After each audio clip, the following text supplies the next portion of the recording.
I was involved in a breakup recently. And no, it wasn't my breakup.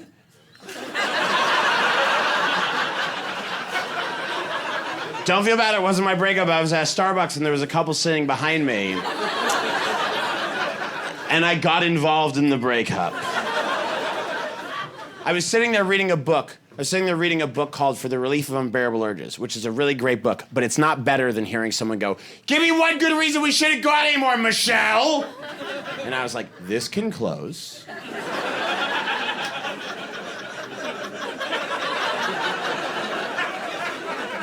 And the whole Starbucks was like, is this a public breakup?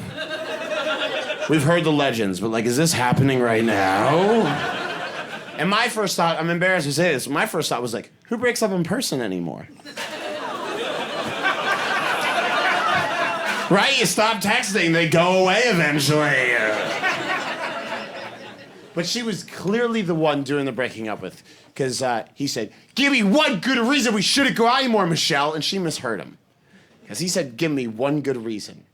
And she heard, "Give me 35 reasons." In a row, in public, as loudly as possible. And all of these reasons were variations on, "You're not smart enough for me." She should have just said that. She didn't. She took a scenic route.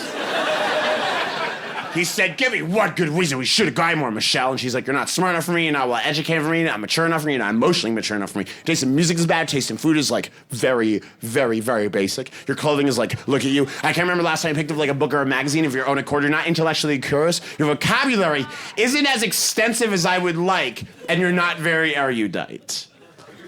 And you can see the whole Starbucks be like, he said one reason! And you can see the poor guy like wanting to argue with her and be like, "I am smart enough for you." But you can also see him thinking like, what does erudite mean? And this is where I stepped in. She said, "Hey, Kev, we should just be friends." That is a terrible start to a friendship. No good friendships start that way. No friendships start with someone going, "Hey, I never want to sleep with you ever again. Also, here's a laundry list of reasons in public that I think like you're one of the dumbest people I've ever met. Also, we should hang out sometime." So I turned around in a crowded Starbucks and I went, he has enough friends.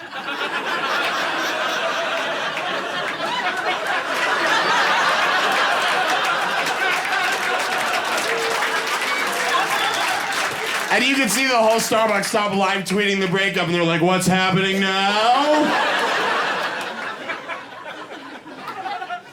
And the guy sold me out immediately. He went, "Michelle, he's not with me." And I was so caught up in the moment that I was like, "Kev, I'm with you all the way, buddy!" And she still broke up with us.